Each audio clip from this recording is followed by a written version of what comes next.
Rishishi, what's going on? Ryan here from 90s Anime Nostalgia, and I'm continuing my series to look at the different mental health disorders that are present in the Naruto universe. So today, we're kicking it off with part 7, and I've got a doozy one, because today's going to be an exception, and we're going to look at why. But we've already seen a whole host of mental health disorders from A to Z already, and we've only looked at 6 ninjas. So I promise you that it's going to get more and more interesting the more we go on. So let's just pitter patter and get right at her, fam. Just a little housekeeping. If you're not following me, make sure you give me a follow at 90s Anime Nostalgia and make sure you hit that like button. It really helps me with the algorithm. Another thing that we're going to talk about are some common themes and patterns that we're going to be seeing. Just like all my videos, we're going to talk about the one disorder that is present through all the ninja through the part 1 and part 2 of Naruto, and it's going to be PTSD, because everybody that has grown up pre-Boruto has had some form of trauma in their lifetime. So for today, we're going to be looking at everybody's favorite spy, Yamanaka. So when we're looking at Sai, the first thing to talk about is the man has moderate to high grade PTSD. From everything he's had to do and been put through in Anbu, it's no surprise. But now here's where things start getting tricky, because what I'm going to be talking about, there's a lot of discussion on the table that, is this a mental health disorder? Is this something itself totally entirely, or is this something totally different?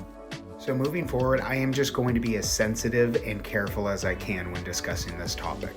So when we look at Sai, he presents characteristics that are seen on the autism spectrum disorder. So when looking at ASD, you can see it's presented in 5 of the following areas: in motor difficulties, sensitivity to change in stimuli, social impediments, repetitious behavior, and difficulty in communications. And then this is some of the way that ASD would present itself and actually look in real life. There are a ton of terms for PDDs, but the most commonly known are Asperger's and autism disorder. So we see a lot of these traits inside. The biggest one is the lack of inability to form close relationships and read facial expressions, but also in the ability to express his own feelings and insides. And all through part 2, when he's introduced, he's constantly working on learning how to read people in situations.